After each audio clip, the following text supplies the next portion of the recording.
y vamos a mirar el medio y largo plazo con DWS Xtrackers. Hablemos de ETFs con Xtrackers. Están con nosotros Antonio Arroyo Vilanova Navascués, Product Specialist Passive Investment en DWS. Bienvenido. Muchísimas gracias. Bienvenido, muchas gracias. Y también nos acompaña Manuel Rodríguez, selector de fondos de Avante Asesores. Bienvenido. Muchas gracias. Bueno, en el punto de mira, la rentabilidad con factores, que el inversor, sobre todo institucional, mira ahora mucho. ¿Cuáles son las claves de esa rentabilidad que se puede conseguir con esa inversión con factores? Bueno, la popularidad de inversión con factores pues está cogiendo cada vez más track, ¿no? Y cada vez vemos más inversores en su proceso de construcción de las carteras incorporando los factores, ¿no?, para esos avances académicos que, bueno, pues que hacen que batan al mercado en el largo plazo, ¿no? Al final un factor no deja de ser, ¿no?, unas características especiales que tienen una serie de acciones que demuestran estadísticamente que baten al mercado en el largo plazo o explican los riesgos, ¿no? No todo grupo de acciones es un factor, o sea, tiene que ser persistente en el tiempo y tiene que ser explicable, ¿no?, por parte del mundo académico. Con lo cual es algo que no todo el mundo lo cumple, ¿no? Aquí ponemos unos ejemplos, ¿no?, de lo que puede ser valor, calidad, momentum o mínima volatilidad, ¿no? Es decir, esos objetivos de batir a largo plazo. ¿Qué serían los factores? ¿Qué serían los factores? Y aquí, como vemos a la derecha, bueno, pues hay como dos tipos, ¿no? Los que están enfocados, aunque ambos dos obtienen rentabilidades a largo plazo, hay algunos que están más enfocados en rentabilidad y otros los podemos clasificar como reducir más el riesgo o aumentar la diversificación, ¿no? Entonces, es un grupo de acciones que intentan batir o ponderar los índices de otra manera para intentar batir al mercado, explicándolo, ¿no?, capturando la prima de riesgo, ¿no? Manuel. Pues es interesante porque, o sea, es verdad, lo decía Antonio, que la inversión en factores al final lo que buscas es conseguir un extra de rentabilidad sobre el mercado y lo haces intentando de cristalizar una prima de riesgo en particular y es una cosa que, por ejemplo, nosotros desde Avante cada vez aplicamos más, ¿no? O sea, es una cosa que te permite incluso conocer cuando estructuras la cartera de inversión, te permite conocer qué sesgos tienes, qué factores estás jugando. Y luego además te permite saber cómo se va a comportar tu cartera en diferentes entornos de mercado, ¿no? O sea que es una forma bastante útil de estructurar la cartera y hacerlo o saber qué factores se están afectando, pues es muy interesante, ¿no?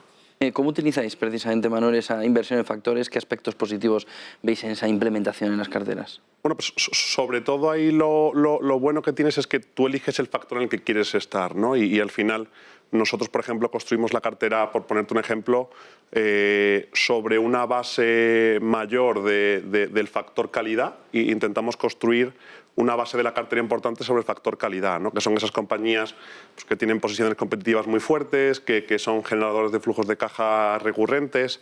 Luego eso desde Avante lo implementamos de dos formas, ¿no? O sea, los ETFs la gestión pasiva es una de las herramientas que utilizamos y también somos bastante creyentes en la gestión activa, ¿no? O sea, cuando encontramos gestores que son capaces de batir a los índices, pues ese factor lo implementamos vía gestión activa y luego cuando encontramos directamente que queremos coger una beta en particular y invertir vía ETF, pues también lo hacemos, ¿no? O sea que a la hora de construir la cartera pues nos basamos en diferentes factores, unos que van a tener un peso mayor y luego factores en particular que creemos que tienen sentido en un momento concreto. Pues por ejemplo, desde hace un año implementamos el factor de mínima volatilidad para reducir un poco la volatilidad de la cartera, ¿no? Pues son herramientas que son muy útiles.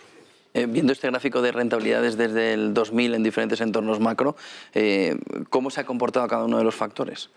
Bueno, aquí he puesto 4 escenarios, ¿no? Al fin y al cabo, lo que decía al principio, los factores tienen que poder demostrar esa rentabilidad en largo plazo en diferentes entornos macroeconómicos, ¿no? Y aquí tenemos 4 periodos de inflación, reflación, estanflación y deflación. Y bueno, hemos estado en un periodo de reflación, ¿no?, donde los gobiernos han estado empujando con medidas de políticas fiscales, pues no, para subir el crecimiento del Producto Interior Bruto y bajar un poco la inflación. Y ahora no estamos en un momento más de esta inflación, ¿no? Con lo cual aquí lo que se ve son las rentabilidades en exceso anuales en esos momentos de mercado. Y la barra naranja es el factor de mínima volatilidad que comentaba Manuel, bueno, pues que al fin y al cabo en este entorno de mercado el que más atractivo, o bueno, dentro de los que nos parece más interesante, es el de aquel que reduce el riesgo de la cartera invirtiendo en aquellas compañías que tienen una menor volatilidad, ¿no? Bueno, entonces ahí clave, ¿no? Es clave en en estos momentos. Bueno, el MSCI World, por decir que es todo el mercado OCDE, cae un 14% menos que el índice estándar, con lo cual es muy relevante. Si tienes que estar invertido, este factor te está dando un exceso de rentabilidad muy interesante. Vale, eso no significa irse a liquidez, ¿no? No tiene nada que ver el factor de la mínima volatilidad. No tiene nada que ver. Nada que ver, si inviertes en compañías que están demostrando una covariancia con una volatilidad más baja y al fin y al cabo estás invertido dentro de acciones, pero que demuestran que una volatilidad menor y por tanto caen menos en un entorno bajista, o no bajista como estamos ahora, pero un entorno más volátil, ¿no? Básicamente el factor de volatilidad captura como un 60% del movimiento de la beta del índice, es decir, si sube o baja, pues no baja tanto, captura, o sea, es decir, baja menos, y cuando sube, pues también sube menos, evidentemente. ¿Y el MSCI World es la mejor expresión de eso ahora mismo? Bueno, se cumple en diferentes entornos. Uno de los factores que académicamente es explicable, no solo por país, sino por región y por sectores, ¿no? Entonces, al fin y al cabo, tiene una explicación académicamente muy sólida, ¿no? Precisamente este es el MSCI World, ¿no? Frente al mínimo. Correcto. Aquí, bueno, esto es la parte izquierda, como veis, la línea naranja es la rentabilidad en exceso que está obteniendo este factor en el largo plazo desde el año 2000, con lo cual pues es muy relevante. En la parte de abajo a la izquierda es el exceso de rentabilidad en términos relativos. Hay veces que le saca pues un 70, hay veces que ahora mismo está cerca del 30. Pero bueno, al fin y al cabo, en la segunda línea del cuadro de la derecha lo que vemos es que la rentabilidad anual en exceso es casi el 1,5% en el largo plazo, con lo cual pues es muy interesante. Siempre que uno tiene que estar invertido, pues invertir en un factor que te reduce la volatilidad de la cartera, pues es francamente positivo en el largo plazo. Volatilidad parece clara, pero en el momento actual, ¿qué más factores os parecen atractivos? Bueno, está era evidente. Este es muy evidente, pero bueno, todos tienen su sentido y en el largo plazo, ¿no? Yo creo que el término de calidad que habla Manuel también está muy bien. Invertir en aquellas compañías que tienen un flujo de caja muy potente y que no están muy apalancadas, que es un poco lo que miden, ¿no? Al fin y al cabo demuestran unos ingresos de mayor calidad en el largo plazo. También reducir o diversificar al máximo un equal weight no está considerado un factor, pero bueno, es una parte diferente de ponderar las acciones en las carteras todas igual, pues te reduce un poco el peso en las grandes compañías de las FANG o de tecnología y te invierte más en sectores tradicionales, ¿no? Manuel, ¿cuáles son los factores que estáis utilizando en este momento? Pues la realidad es que los factores que usamos ahora mismo en cartera son precisamente el de mínima volatilidad desde hace como 1 año y medio, lo explicaba muy bien Antonio, pero es al final un factor que nos permitía estar expuestos a renta variable sin perder exposición, pero donde realmente nuestra beta al mercado era mucho menor. ¿Qué quiere decir eso? Que si el mercado cae, nosotros vamos a caer mucho menos.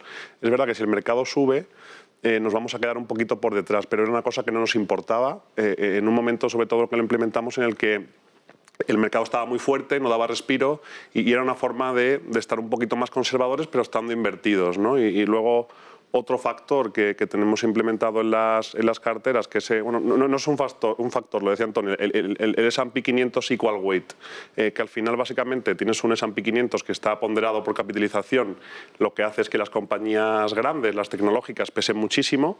En un momento, esto lo implementamos a finales de 2020, en un momento en el que las compañías tecnológicas lo habían hecho muy bien y pensábamos que tenía sentido simplemente coger un ETF que nos permitía bajar automáticamente el peso de las tecnológicas, porque al final ponderas igual todos los componentes del S&P 500 y subías los factores más cíclicos. No era una forma incluso de jugar value, nosotros lo veíamos así, de una forma bastante equilibrada y de hecho ha sido una de las ideas que mejor nos ha funcionado tanto en 2021 como este año, ¿no? Claro, todo eso lo estamos ahora valorando, a ver si tiene sentido pues, empezar a mirar otros factores, pues algo más de... Sabemos que, pues, por ejemplo, la tecnología está sufriendo muchísimo, viene además de un 2021 más malo, ¿no? Pues estamos viendo otro tipo de factores a ver cómo lo jugamos de ahora en adelante, ¿no? Pero bueno, hay factores que te han funcionado muy bien este año, por ejemplo. Justo os quería preguntar, en este entorno donde la tecnología funciona así, ¿cómo se implementa en esa inversión por factores? Está fuera de todo lo que habéis comentado, ¿no? En principio está fuera. Desde luego tienes el factor momentum, que tiende a tener o tendía a tener más peso en tecnología y aún lo sigue teniendo. Y luego tienes la otra cara del value, ¿no? Tienes la otra cara del value que es el growth. Y ese factor en particular pues también podría capitalizar todo ese crecimiento vía factor, ¿no? ¿Cómo lo veis, Antonio? Bueno, al fin y al cabo yo soy el que provee la solución, ¿no? Pero vamos, cualquier solución que intente batir a los índices estándar y capturar ese alfa, bueno, batir al mercado con la explicación de factores nos parece relevante añadir a las carteras y creemos que ayuda a hacerlo a través de ETFs, de Xtrackers, ¿no? Pues tener una composición y una transparencia total en la parte de las carteras donde ellos pueden gestionar los riesgos perfectamente, ya sea a través de Quality Value, Momentum o Minimum Vol, o como decía Manuel, la parte de Equal Weight, o que quiere decir que todas pesan lo mismo, dando los sesgos que ellos quieren para, bueno, pues al fin y al cabo que sus inversores obtengan rentabilidades por encima del mercado. Pues muchísimas gracias, Antonio Royo Villanova en Navasquest, Product Specialist Passive Investment en DWS. Muchas gracias a vosotros. Buen día y buen negocio. Muchas gracias. Y Manuel Rodríguez, director de fondos de Avante Asesores. Buen día y buen negocio, Manuel. Muchas gracias. Vámonos enseguida a ver la apertura del mercado en Europa. Hablemos de ETFs con Xtrackers.